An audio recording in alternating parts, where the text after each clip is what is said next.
وہ رب نہیں دیکھتا کون کیسے آ رہا ہے، وہ دیکھتا ہے اچھا میرا ہے، میرے پاس آ رہا ہے۔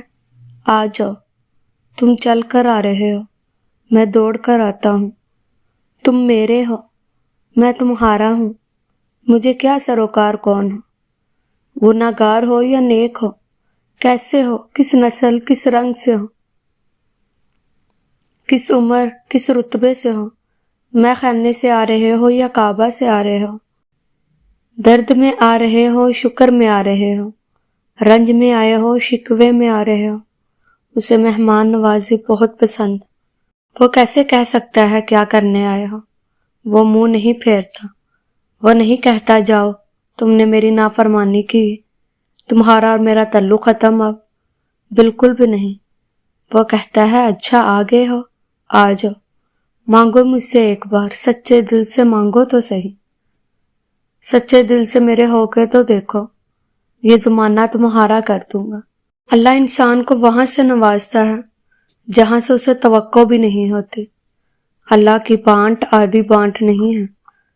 اللہ اپنی نعمتوں کے بانٹنے میں فیورٹزم والا معاملہ نہیں کرتا کہ فلاں کو دنیا اچھا سمجھتی ہے تو ایسے ہی عطا کرنا ہے، اور فلاں کو دنیا اچھا نہیں سمجھتی تو اسے دھتکار دینا ہے۔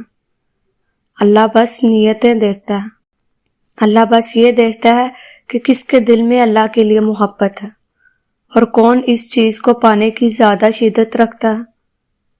جو وہ اللہ سے مانگ رہا ہے وہ بس خلوص دیکھتا ہے، وہ بس خلوص دیکھتا ہے کہ کون اس کا اتنا خوف اپنے دل میں رکھتا ہے کہ اپنی چاہت کو پانے کی خاطر وہ ذرائع موجود ہونے کے باوجود بھی کوئی غلط راہ اختیار نہیں کرتا۔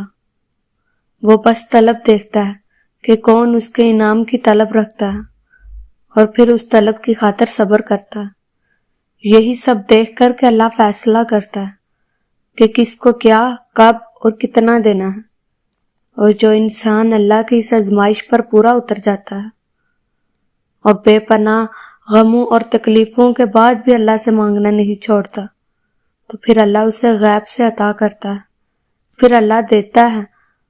اور یاد رکھیں کہ جب اللہ دینے پر آتا ہے تو اتنا دیتا ہے کہ انسان کا دامن تنگ پڑ جاتا ہے، لیکن اللہ کی نعمتوں کی روانی نہیں رکتی۔ جیسے قرآن کہتا ہے اور اللہ جس کو چاہتا ہے بے حساب دیتا ہے۔ ایک غلام تھا، ایک دن وہ کام پر نہ گیا تو اس کے مالک نے سوچا کہ مجھے اس کی تنخواہ میں کچھ اضافہ کر دینا چاہیے تاکہ وہ اور دلجمی سے کام کرے اور آئندہ غائب نہ ہو۔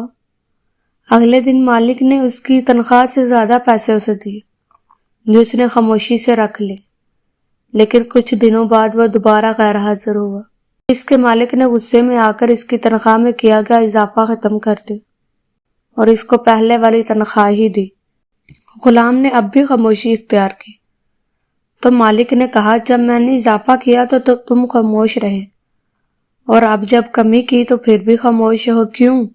تب غلام نے جواب دیا، پہلے دن غیر حاضر تھا تو اس کی وجہ بچے کی پیدائش تھی، اور آپ کی طرف سے تنخواہ میں اضافے کو میں نے وہ رزق خیال کیا جو وہ اپنے ساتھ لے کر آیا، اور جب میں دوسری مرتبہ غیر حاضر تھا تو اس کی وجہ میری ماں کی وفات تھی، اور آپ کی طرف سے تنخواہ میں کمی کو میں نے وہ رزق خیال کیا جو وہ اپنے ساتھ واپس لے گئے۔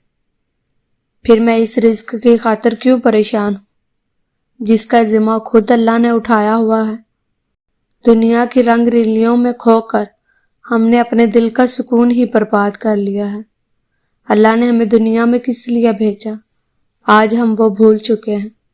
ہمیں لگتا ہے ہم اس دنیا میں اچھا نام، بڑا سا سٹیٹس، بڑی گاڑی، خوبصورت سا بنگلہ، بیوی بچے، بڑے عہدے، ان سب کے لیے اللہ نے ہمیں پیدا فرمایا۔ سب سے بڑی غلطی یہی ہے کہ ہم اپنے مقصد کو بھلا کر ان چیزوں میں کھو گئے ہیں۔ یہ چیزیں بے شک ہمارے لیے ضروری ہیں، مگر ضرورت کی حد تک ہم دیکھتے ہیں نا، کشتی جب تک پانی کے اوپر چل رہی ہوتی ہے وہ بالکل صحیح چلتی، جب پانی کشتی کے اندر آ جاتا ہے تو کشتی کو ڈبو دیتا ہے۔ اسی طریقے سے جب ہمارے اندر دنیاوی چیزوں کی محبت حد سے زیادہ اتر جائے تو ہماری زندگی تلخ ہو جاتی ہے۔ ہمارا دنیا میں آنے کا مقصد اللہ کو راضی کرنے کا ہے۔ اس دل میں اللہ کی محبت کو لے کر آئیں، اس کو راضی کرنا اپنا مقصد بنے۔ جب روح نکلتی ہے تو انسان کا منہ کھل جاتا ہے، ہونٹ کسی بھی قیمت پر آپس میں چپکے نہیں رہ سکتے۔ روح پیر کو کھینچتی ہوئی اوپر کی طرف آتی ہے۔ جب پھیپھڑوں اور دل تک روح کھینچ لی جاتی ہے اور انسان کا سانس ایک ہی طرف یعنی باہر ہی چلنے لگتی ہے، یہ وہ وقت ہوتا ہے جب چند لمحوں میں انسان شیطان اور فرشتوں کو دنیا میں اپنے سامنے دیکھتا ہے۔ ایک طرف ابلیس اس کے کان میں کچھ مشورے دیتا ہے تو دوسری طرف اس کی زبان اس کے عمل کے مطابق کچھ الفاظ ادا کرنا چاہتی ہے۔ اگر انسان نیک ہو تو اس کا دماغ اس کی زبان کو کلمہ شہادت کی ہدایت دیتا ہے۔ اگر انسان کافر ہو، بددین، مشرک یا دنیا پرست ہوتا ہے تو اس کا دماغ کنفیوژن اور ایک عجیب ہیبت کا شکار ہو کر شیطان کے مشورے کی پیروی کرتا ہے اور بہت ہی مشکل سے کچھ الفاظ زبان سے ادا کرنے کی پوری کوشش کرتا ہے۔ یہ سب اتنی تیزی سے ہوتا ہے کہ دماغ کو دنیا کی فضول باتوں کو سوچنے کا موقع ہی نہیں ملتا۔ انسان کی روح نکلتے ہوئے ایک زبردست تکلیف ذہن محسوس کرتا ہے، لیکن تڑپ نہیں پاتا۔ دماغ کو چھوڑ کر باقی جسم کی روح حلق میں اکٹھی ہو جاتی ہے اور جسم ایک گوشت کے بے جان لوتھڑے کی طرح پڑا ہوتا ہے جس میں حرکت کی گنجائش ہی نہیں رہتی۔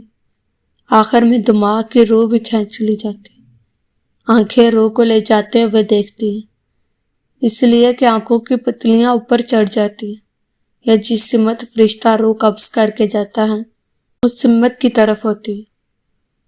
اس کے بعد انسان کی زندگی کا سفر شروع ہوتا ہے جس میں روح تکلیفوں کے تہہ خانوں سے لے کر آرام کے محلات کی آہٹ محسوس کرنے لگتی ہے، جیسا کہ اس سے وعدہ کیا گیا، جو دنیا سے گیا واپس کبھی نہیں لوٹا، صرف اس لیے کہ کیونکہ اس کی روح عالم برزخ کا انتظار کر رہی ہوتی جس میں اس کا ٹھکانہ دے دیا جائے گا۔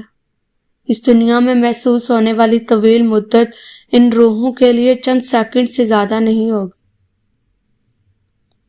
یہاں تک کہ اگر کوئی آج سے کروڑوں سال پہلے ہی کیوں نہ مر چکا ہو، مومن کی روح اس طرح سے کھینچ لی جاتی ہے جیسے آٹے سے بال نکالا جاتا ہے۔